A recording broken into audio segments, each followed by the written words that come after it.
Cale Dodds. Okay, what was the question? We're talking about American Hang. Cadillac 3. Yeah, Cadillac 3. So it's new mates from Cadillac 3, Corey Crowder, and a man you might know very well, Mr. Michael Hobby from 1,000 Horses. I do know him very well. You guys have the same last name. Cousins, I take it? Cousins? Kissing cousins. Y'all from Alabama? We from Alabama. Gotcha. Mm-hmm. So the four of us we've all been good friends. We all write with each other and separately. And Corey one day was like, man, why don't we all just do a Monday night thing where it's low pressure after our morning session, late afternoon, and we'll all get together.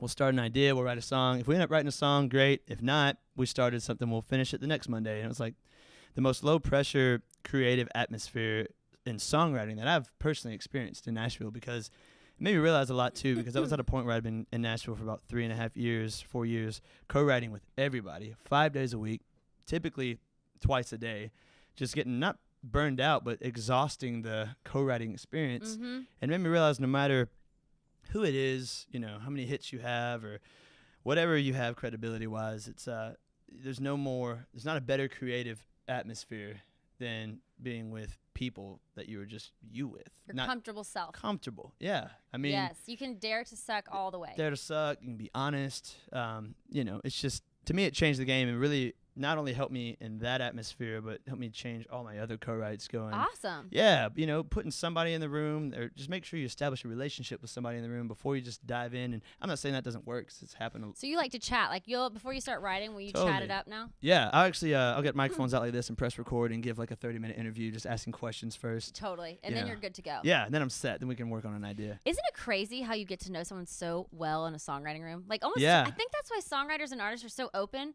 because you're so used to just having to share all the Right. dirt, because you can't get the good song unless you share the dirt. Well, it's so funny. It's like a speed date. You know Yeah. what I mean? 'Cause it's kind of like, hey, what do you think about this? You know what I mean? You have And to like, be honest. well, I don't really like it. You can't really hit the bell and go to the next table. You know what I mean? Not that I've ever done speed dating. You might have to help me out what that's like.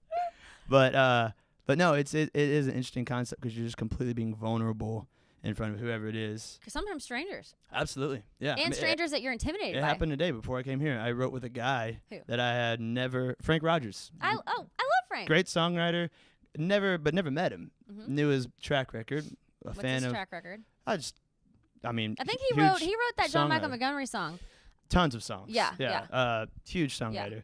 Point being, though, I knew I was a fan of his work, Mhm. but that doesn't always work out. 'Cause, Right. Chemistry and just being creative. But I had a buddy in the room who I write well with, and Frank ended up being one of the funniest, could not stop laughing, could not be serious for 5 minutes during the first 30 minutes. Guy I've been in the room with in a long time. But that made me comfortable, because I don't take myself too seriously. I take music very seriously, but I don't take myself. I'll be the first to make fun of myself. So we just kind of poked at each other for a while, which was fun. I love that. Yeah, we had a good time. But American Hang has been, it kind of funny enough, just became a thing. People started referencing it, talking about it, tweeting about it, asking about it. We've even talked about doing an American Hang show. Y'all should. We should. How about this? If we play the show, 1,000 Horses, Cadillac 3, Corey Crowder, Cale Dodds, you have to host an MC. Totally. Would you do it? Totes. Yeah? All right, there it is. You're doing it. Okay, it's done on and record done. now. And it was cool, though. American Hang is cool because y'all formed it when all of y'all didn't have anything going on. That's the best thing about that whole thing to me. Michael, 1,000 Horses didn't have a record deal. Cadillac 3 weren't signed yet. They were actually in between band names and what they were doing. Crowder hadn't had hits yet, and I didn't have a publishing deal, so I was definitely the runt of the bunch at the time, and I guess you could say still am. But well, you're also the youngest. True, yeah, for sure. But only by 1 year. Michael's 29. And not the shortest though. Neil's shorter than me. Michael and Corey are both 6'5". They're very tall. I'm 5'11". Neil's 5'9". Okay. With boots on. But he's got great hair. He has some of the best. And a hell of a drummer and a sweetheart of a guy. Oh, the sweetest. But it's so cool because you are the final one of the Hang. Yeah. When you got your record deal. It was questionable for a little while. I was about to get wasn't. eliminated off of the island. No, you were not. I was sweating it. But it's so cool because it's oh my God, you guys had nothing going on, and now all four of you guys are thriving. It's fun. No, thank you. It's That's cool. exciting. What's funny is now that everybody is either signed or producing hit records, everyone's schedule is just completely changed for the better, but it makes those Monday night hangs almost non-existent. I know. You know what I mean? Y'all need to do another hang. And then sometimes, people have wives that like, oh man, I've been on the road all the time. I got to go home and hang with my Netflix wife. and You know, Netflix and chill with my wife. She's waiting.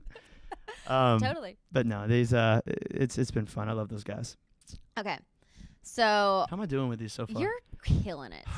Are you sweating? Test Your pit sweating? anxiety. Oh yeah, they started when you said I have questions for you. Okay, so I think I already know the answer. I brought 4 more shirts though, so we'll be good. You did, at least you're wearing white. Yeah, exactly. can't see Don't sweat think through I white. didn't plan this out. Yeah. Okay. Great. You're prepared. Head of the game. Not just a hat rack, as Kelly Not Pickler just says. a hat rack. Kelly Pickler always says that. She's like, not just a hat rack. You guys on that show? You were on that show season 1. I was. I did do a few episodes. That was fun. You forgot about that. I didn't you? forget, but you were hilarious. Yeah, you guys did the Family Feud episode. Oh. What was the question What that can everyone only your keeps man talking? do to your behind? And what'd you say? I forget. It was hilarious. I We watched and laughed. What was it? Was the answer? I said, well, when you're married, you can do the dirty from behind. Oh my God, that's right. I remember I was watching it with Lainey and Corey Crowder. Corey, and we just died. Ugh, I died a different death. I was so embarrassed. I was like, how did I say that on How national proud TV? was your mother? Thankfully, my parents know me, and Good. No, that's true. they laugh it all off. And what probably wasn't a shock to them at all. No, they thought I phrased it really well. It's like, oh, thanks, Mom. Always finding You look silver very lining. confident. Yeah, great. Okay, so I think I already know, Okay. but who's your celebrity crush? Celebrity crush. Okay, there's a few. Julianne Hough has always been up there for me. Yeah, obviously. Topanga from Boy Meets World. That's Oh, a duh. duh. If we're gonna go back even further. Kelly Kapowski? Oh, 100. Kelly Kapowski. Yeah. No, I wish I lived. I wish I was AC Slater some days. But because I not would. Zach Morris? No, because I'd scoop in and I'd scoop her away from Zach Morris. But he never got her. I know that's the thing. That's what I would do though. If I You could go would back, exactly. But what about Jessie Spano? She's too smart for me. She was always like the class president and everything. She'd see right through all my BS. You need someone who's just not quite a genius. Yeah, not genius, but not dumb. Just to, kind of sit somewhere in the middle of like, she did great on her SATs, but not perfect. You know what I mean? She could get into 5 out of the 10 schools she wanted to. You know what I mean? Maybe that's not her priority. She's more prioritized on something else. She's got a great personality. Yeah, It's like, totally. That's like what they say. How is she? Oh, she's just a super sweet girl. Yeah. She's smart. Yeah, but she's really funny. Yeah. Okay, I got you. You know what I mean? Yeah, You know where I'm going with this? Totally. Jessie Spano. She's a little too serious. Yeah. I need a girl that can cut up a little more. Oh, well, I mean, yeah, considering after who you are with all your videos, your personality, Look, I'm a lot to handle. I get it. but you just are, but it's a lot. It's a lot. I get it. It's a lot, a lot. My mom. Like, you never turn it off. You did great in English 101, didn't you? My mom always told me from a young age growing up, it's going to take a special girl. And I was like, what does that mean? It's the order I got. I was like, God, Mom, you're so right. It's going to take a very special girl. But it just takes with one. a lot of patience. But guess what? It's already worked out for you. God's already got it going. This is true. Timing is everything. I trust him. And I trust him. You just need one. I know, right? Everyone stresses out because you think you have to have all these people match the mold. You just have to have one. That's right. I mean, Michael at one point said, you only need one, but if you could have 2, great. But he said it only takes one. Michael said. That's before you guys started dating. Oh, yes. Yeah. Way before. Way before. Like years. You weren't even in the picture. Totally. I don't think you were born yet. Yeah. Okay, wait. Do a Michael Hobby impression. What? Ask me a question. He's gonna hate me for this. Should you? Oh, okay. You want to write a song? Man, we get together and write a song, man. Drink a few beers, whatever, man. Screw it. Work out either way, man. We can go to Melrose, have a beer, whatever, man. Pretty good. Is that pretty spot on? It's pretty good. So before he goes to bed at night, love you, babe. Feed the dogs. I'm out. Going to bed. Snooze. That's him, right? It's pretty cool. Nope, never Michael done does it. not like to go to bed. Oh, wow. He does not like to go to sleep. Does he just stay up like a zombie? And He can't. I've done a lot of research on it in my own little head. wow. I think he doesn't. He loves community and people and action. Like, he goes to sleep he cannot sleep without the TV on. Like, he wants that's stuff to be bad. happening to the last minute of his awake hours. Wow. Mm-hmm. Okay, that kind of surprises me, but I get where that's coming from because he's like the party guy. You know? He's totally the party guy. Like, if you want to go somewhere and it be a good time and a good vibe, you're bringing Michael Hobby. Totally. You know what I mean? Totes. It's a good quality. It's a great quality. Can't really teach that. No. I've tried. You got it. You have it. I don't know. I had to learn it from him. If you could put that in pill form, we would all be millionaires. Be awesome. Okay. If you could time travel, where would you go? I go back and I would try to audition for the Rat Pack and just see if I could hang with Frank and the whole crew. Yeah. Dean Martin, Sammy Yes. Davis. I'd like to think that if I could go back in that time, would be in Vegas. I like to think that I would be cool enough, whatever it is, to have enough swag to be in the Rat Pack. But the truth is, I probably wouldn't. Well, there's probably like some cocaine and hookers involved in that. Are you down with all that? Yeah, it's just part of the deal. Back then it was just part of the deal. You just gotta go with it, right? Times have changed now. It's all about church camp and Christian music. I'm kidding. Delete that part. Edit that part. It's not. I can't. Yeah. Well, there it is, Mom. At least you didn't say doing the dirty from behind. Hey, that's true. My parents are more proud of me. Yeah. No. Yeah, that would be. I just always thought that time was just so. I don't know. It stuck out to me as like, things were just different then. And it was like, Frank and the Rat Pack were synonymous with black tie, beautiful women and rich whiskey, and it was just kind of like they had this kind of cool factor. And I'm not saying I would fit in that because I honestly don't think I would, but they had it and I liked that. Well, you just have to make your own Rat Pack. I think we have it. It's called American Hang. I think so. You can audition if you like. We're taking applications. I'll be the MC. You are the MC. Okay. You are the ultimate MC. Yes. This is your life. I love it. Born with a mic in your hand. Might as well have been. This is true. Okay, so you time travel back then. That's good. I like that. It just seemed like a cool time. I don't know. There was no social media. Not as much as I love social media. There was no social media. There were no cell phones. There was just life. And it just was what it was, Totally. There's something cool about it. I agree. I don't know. That's just me. Totes. Where would you go? Oh. I've got 32 questions for you when you're done, by the way, so just let me know. You know what, Cale? I have to think about it, then I'd give you a really long answer, and that'd take up too much time. So I'll Gotcha. I'll Yeah, get back to you. yeah. Okay, this is about you, Cale. Yeah. Send me an email. I'll send you an email Thanks. with it. Okay. Who's your hero? My hero. Wow, Tell that's me good. your hero. My dad has always played a big role in my life. And I noticed that you said he's like the ultimate child. Well, that's the thing. He is. He's just, he's always played a special role in my life of being a father figure, but also being a brother, which I think is a hard. How do you walk that line? That's the thing. That's why, to me, that is the ultimate hero move. Because Totally. he's had this, growing up this line of authority and discipline, but also like, I am your buddy, and you can trust me. I think somewhere along the way you go from being father, son, to brother and brother, and for us that was around the age of 22 for me, where it was really like, I was man enough to move out of the house and be. But up he in let you Nashville. transition too. Yeah, but he also knows how to keep me in check. Mm-hmm. He'll What does he do? He'll be the first to congratulate me on getting a record deal, but also the first to remind me that there's a 19-year-old kid that just moved out of his house to move to Nashville that wants it more than I do. So, he keeps egos checked at the door, but he also is the first to say, proud of you for X. So. Aww.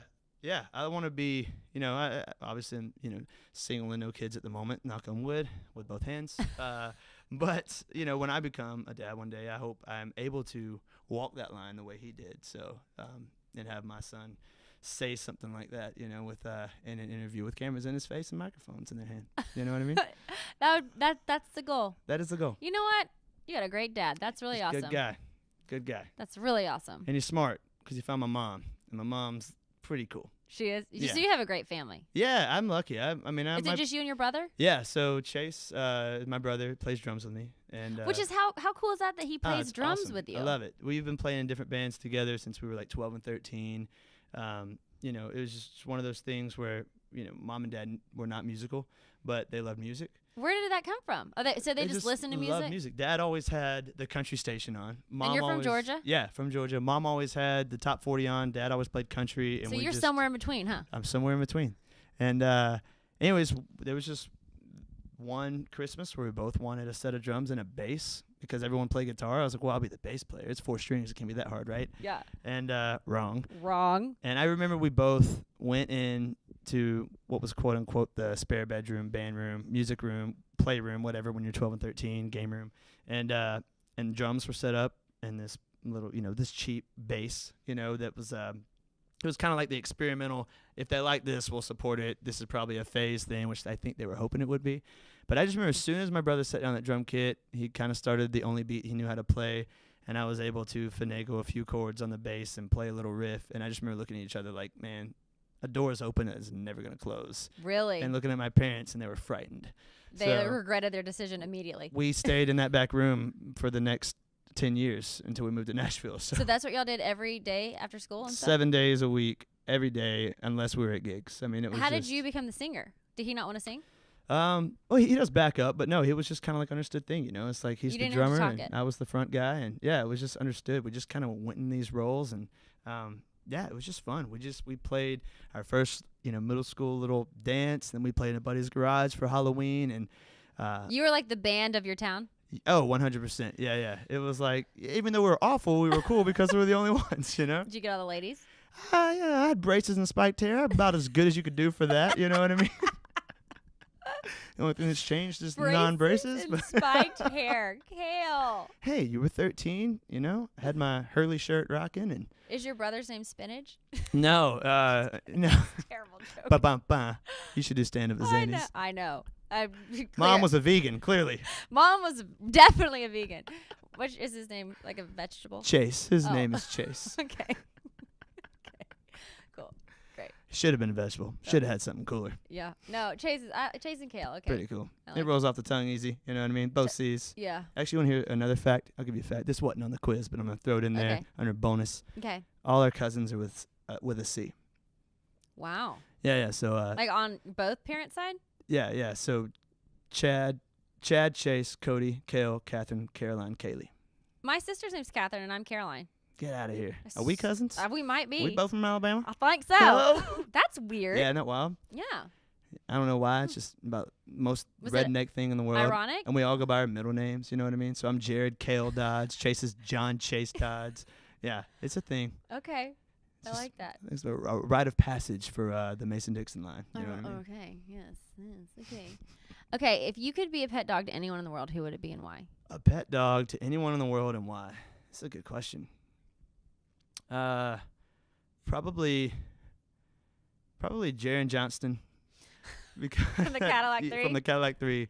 That dog lives a better life and eats 10 Angel 5 days a week. Which is a great restaurant Which in is a Nashville. great restaurant. I feel like that dog is always, happy, hanging out of the side of a truck, going down the road, listening to Hank, eating some, outlandish meal. Either them or who's BK. BK Oh. from FGO. Mm-hmm. Yeah. Brian from Florida Georgia Line's dog, I feel like probably has a Yes. house bigger than the one I would ever live in, and has his own bunk. Totally. I think Yeah. I'd pick him. Right? Those dogs. They are treated better than They most travel the people. world. Traveled the world. I think they have Or their own Harley, passport. who's Harley, all of Tyler's them. dog. Yeah. Florida Georgia Line treat their dogs well. And I tell you, I'd also be Dan Smyers From Dan and Shay? from Dan and Shay. He has like 8 puppies, and they're all like the Brady Bunch. Uh-huh. They're all eating paleo and living a nice life in a 650 thread count Egyptian cotton bed every night. Uh-huh. You Yeah. know, I've seen it. Yeah. It's interesting. Totally. Would yours be? I thought you were gonna say Julian and she pet you every day. Well, I'm hoping that if I am her husband, she would. You know what I mean? So Julianne, if you're out there, I don't have fleas. Okay. You bathe regularly? I do. Okay. Once a week. Great. I take all 7 baths on Mondays, so I don't have to worry Okay. about it the rest of the week. you know what I Good. Just mean? check it off the list. Yeah, get it done. Save time. God, you're smart, Cale. You know what I mean? It's all about time efficiency. Mm. I got that from Michael Hobby. Oh yeah, because he's definitely about time efficiency. Absolutely. He's actually an hour and a half late right now to be here. Totally. Michael, oh gosh. Okay. So I think honestly, we've talked a lot about what I wanted to talk to you about. But I want to talk to you now about your new EP. Okay. Because it's called People Watching. Mm-hmm. And it's really great. Thank you. So the songs are People Watching, Acting Our Age, Lying, which is there's a twist. There is a twist. And like we do, Dun-dun-dun. give it back. So tell me where you get your inspiration for writing songs. Do you write what you know, or do you write from the books you read? How do you write? And what is writing like? What's the process? Honestly, it depends. Someone asked me this recently too. They say, what comes first, lyric or music? And there is never the same format twice. I think the fact that one of the reasons why I love songwriting so much is because I grew up ADHD. And Do you take Adderall? I did. I don't anymore. I did. Why'd you stop taking Adderall? I don't know, just I don't know. I tried it and it just didn't. I didn't like the way it made me feel. It was in college when I was having to listen to lectures and I couldn't, smooth my way to passing like I could in high school. So I actually had to do something. Did it take your personality away?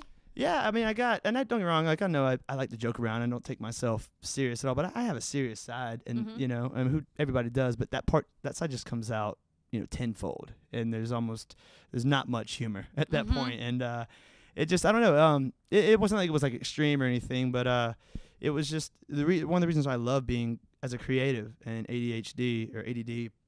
The H, I think I dropped the H as I got older. Get rid of you the know H, what I mean? Yeah. Drop the H. I dropped the H. Drop the H. And now we're just ADD, so I add a lot. But you add a lot to the world. I did. Well, there it is. You should write songs. I kind of do. What I was gonna say is everyone, there was this negative connotation growing up with being ADD, and as I got older, I realized I feel like it's honestly, all joking aside, people look at me like I'm crazy when I say this, but I think it's one of my biggest strengths and gifts. Okay, tell me about that. Well, I just think that it has allowed me to not concentrate on things that I don't want to do and I'm not passionate about. Oh my gosh, maybe that's the problem. They're trying to get you to focus on stuff you don't want to do, but if you love it, you focus on it. 100%. And I feel like there are going to be totally Cale. be things that I have to do that maybe that I don't want to do, but that's part of life, right? But as far as a passion and like pursuing your calling in life, you know what it is when you feel it. And when you feel it, you go all in. Because if I feel like I'm being inspired by something, because my goal is to inspire people. That's your goal. Absolutely. What do you want? What's the inspiration you want to give them? Is it specific? Well, yeah, I think it's what you just said. Because if I inspire somebody, they start to feel better. And when you start to feel better, you start to live better. And when you start to live better, you start following the things that you want to do. And whatever your calling is, you find those things. So nice. With me, with music, it was always I felt inspired. Mm-hmm. And it was just so happened that music for me was my way of giving that back.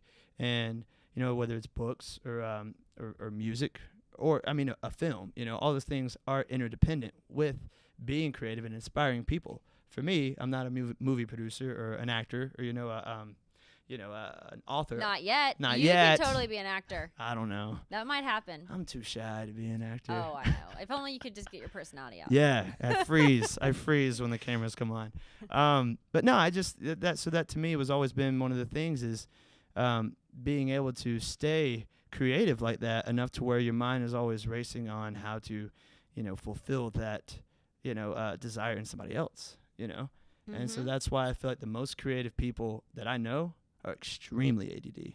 Interesting. I mean, right? Don't you feel that way? Yeah, it's a gift. I do think it's a gift, and I think it's wrong to think that anyone thinks, and this is just my opinion, you don't have to agree with me, but I think it's wrong to think that it's, a problem for anybody, Maybe we should focus on what those kids are loving. Or good at. Yeah. I don't want to, I don't regret by any means going to college or fulfilling an education because I was, I stayed on the road the whole time anyways, and I was writing songs. It also taught me discipline on how to focus on something that I wasn't passionate about, but at the end of the day, it's like if you are passionate about knitting, go knit, go all in. If it makes you happy, do it. That's how I feel. Find a way to monetize it, whatever. I couldn't agree with you more. I mean, this is what you're doing. You're passionate about this, and you're great at it. But you have to go all in. You can't half-ass it. Jinx.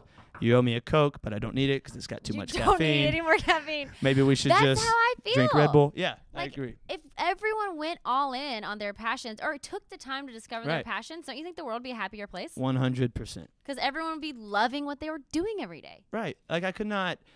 This industry, it's perfect for I think guys like me because it's no day is the same. Mm-hmm. Like no day ever is the same. Which is necessary. If I had the monotony, of going to 9 to 5 every day, knowing that I'm gonna be there at 9, leaving at 5, I'd go out of my mind. Not saying I couldn't do it, but I couldn't do it. But if that's for some people. Some people need that. Some people need that routine. Totally. Some people need the everyday. It's finding your thing that works for you. Exactly. And for me, it's not monotony. I feel the same. I think all creatives feel that way. Right. Totally. Ah, interesting. I love your perspective on ADD. Thank you. Who taught you?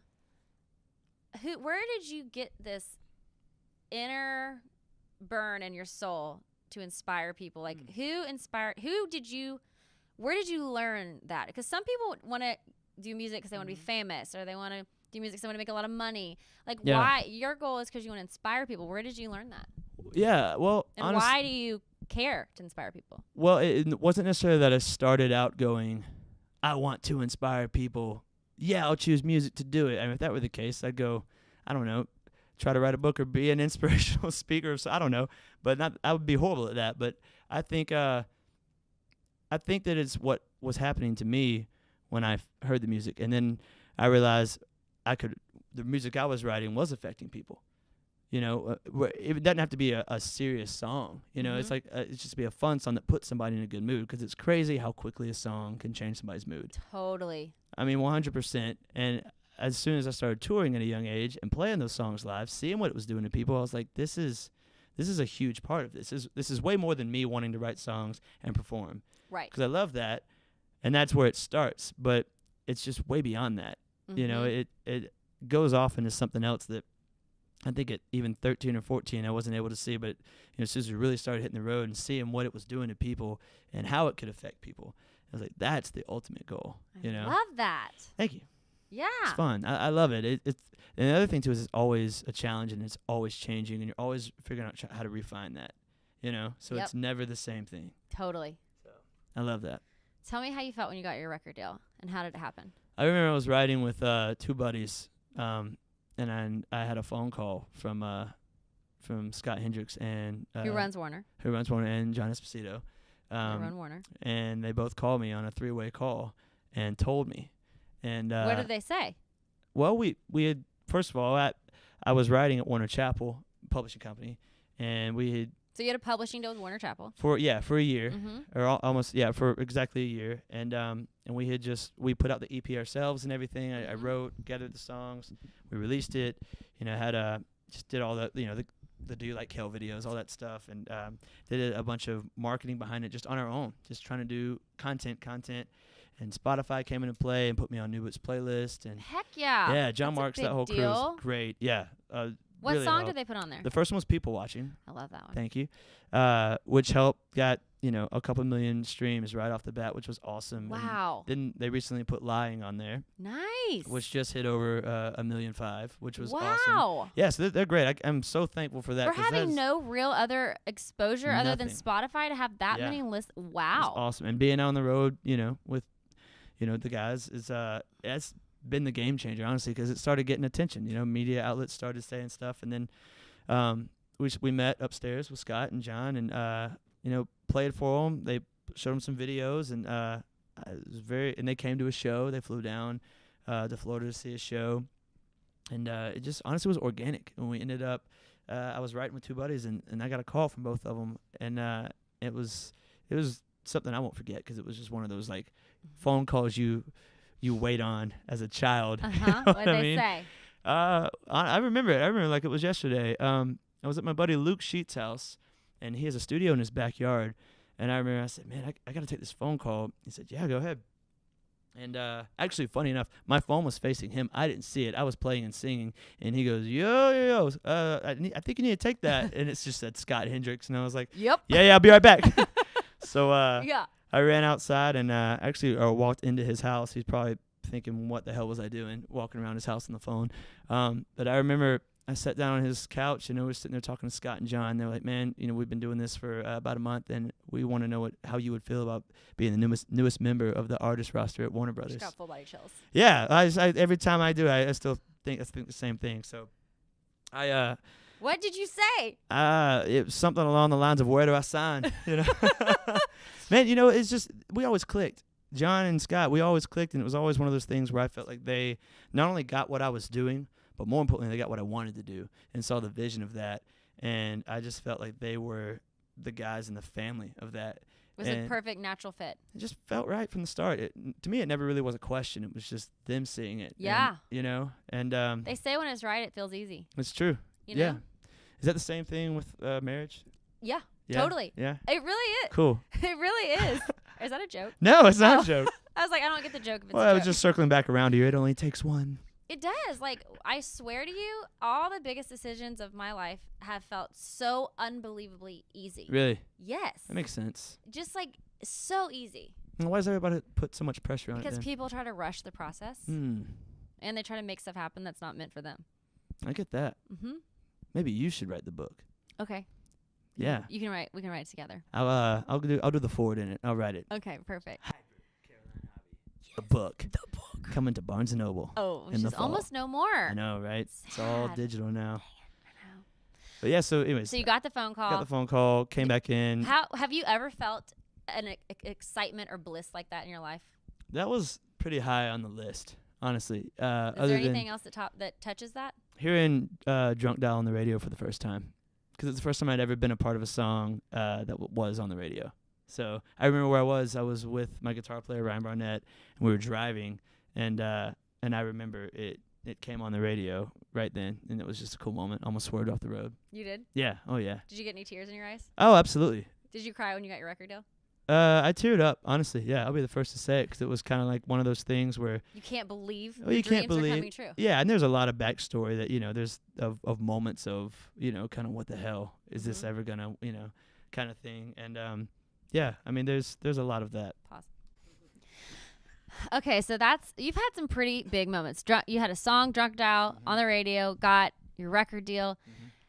Do you know what your single is going to be and when you're putting it out? We're actually supposed to be having those meetings in the next couple of weeks. So is there a time frame? Our goal is to try to go, knock on wood, I don't even know if I'm supposed to say this, but tell me all the secrets. Oh, I'm getting them all out now.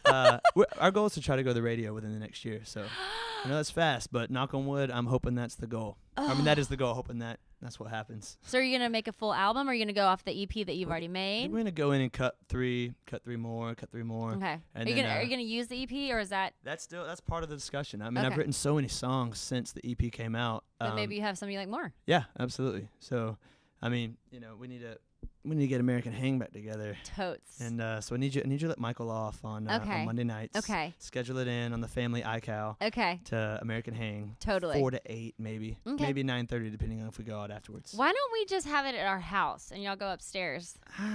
Y'all need to have privacy. There's a lot of distractions here. You have dogs. I know. You cook. I don't cook. I have heard. I was trying to make you sound good on the podcast. Thank you. I appreciate it. I was trying to make you the all-American wife. I really let's just be honest here. You're a horrible cook. You order pizza. You don't clean. You don't cook. I'm kidding. I do clean. I know. I'm Michael a good cleaner. Good cleaner. Good cleaner. I was trying to just up the game for you right there, and you just Cale. smashed it. I know. Okay, so next year, hopefully within the year, We'll see, hopefully yeah. That's the plan. Obviously, all this is loose. Right, and honestly, I'm in no rush. I'd rather have the right songs and the right song before we go do the radio Totally, stuff. do it right. So I love being on the road. Like I love touring, and I toured so much last year that I want to make sure when we go out and do these radio tours, when we start actually touring again with a single out on radio, I want to be able to stay out on the road. So I want to have first, second, third single ready to go. So yep. I love to take this time between now and, I mean, whether it's January, February, if it takes 6 months, if it takes a year, I just want to make sure it's right. Totally. So I'm hoping it doesn't take that long, but if it does, I'm fine with it. What is your 5-year plan? 5-year plan. Where do you see yourself in 5 years? On the stage at the Opry. Sorry, did I say that? Totally. Man, I have a bunch of like bucket list items. What are some of them? My bucket list is the size of a Sam's receipt. It just goes Tell on me 5. and on. Tell me 5. Your top 5 bucket lists that you can think of. Okay, some are small, some are big, so I'll give you 5. Okay, have a single on radio within the next year. That's one. Okay. To sell out Bridgestone within the next 5 years. Okay. That's ambitious, as I'm told, but you gotta aim big. Totally. Do a Crossroads with someone that has made a huge impact on me. Totally. I'm gonna leave that blank. Okay. Empty. Because it could be It several could be, people. Yeah, absolutely. Someone who you feel inspired by. Absolutely. Mhm. Yeah. Also, I'd love to sell out the Wembley Stadium. I want to sell out Wembley Stadium across the pond. That'd be ideal. I've just grown up seeing DVDs of bands that I love playing there, and I don't know. It's always kind of been one of those want to do checklist moments. I mean that won't be within the next 5 years, but That's within your life. yeah, for sure. Okay. And just make a mark, leave an impact. Everywhere I go, I want to leave it. What do you want your mark to be? You know what? Let's wrap up. Leave your light. I like to end all of my episodes. I leave with leave your light. How do you want to inspire the world? So what do you want your mark? What impact do you want to leave? Yeah. I like that. You know, I think it's simple. I mean, I think I've said it in a few different words, but honestly, I would just love to leave every stage I play, leave it a little better than it was, you know? And I go back to the concerts that when I was growing up, the way I felt when I left, and it was just inspired, unstoppable, you know? It was like you almost kind of had this, I think Springsteen refers to it as a hyper alive. You know, no pun on the hyper Caroline hobby, but I feel you. It's this concept of hyper alive that the audience gets when you play and that they leave with. And I don't necessarily mean I want that to be for someone who wants to go start a band or start being a singer. I just mean, you know, for the 18-year-old girl that's not sure whether she should go off to college or stay home because it's uncomfortable, to be confident enough to do it, you know? Totally. Or like, you know, for the guy that wants to finally stop doing whatever and start his own company, whatever, like whatever it is, I just hope that they get that sense of just not only fulfillment, but that thought of can do. You know? I mean, and honestly, at the end of the day, it's just the escape. Like, I just remember going to shows, and I still do this. You go to shows, and you enter this different realm that you're in. I want to create that, because what that does is it puts down walls and puts you in a place that you can't get anywhere else. As you know, it's just something, you know, essentially pop music does to people. Yeah. You know? And that's why it's called what it is. You know what I mean? And I love to leave that. You know, it's like I said, music to me is my interpretation of how I make sense of the world and the things that happen to me. And you know, if it's relatable and everyone can go through it together and see it the same way that you do, that's where you win, and that's where the moments that happen on stage. Drop the mic. There it is. Cale Dodds. Still got batteries in this thing. I'll keep going. Test. Cale.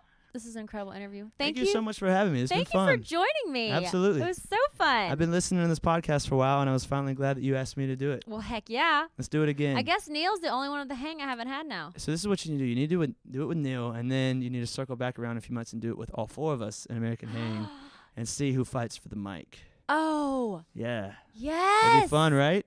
Totally, we'll do that. We should do it. It's already going to happen. It's on the vision board. Okay. There it is. Great. Thank you for having me. Cale Dodds.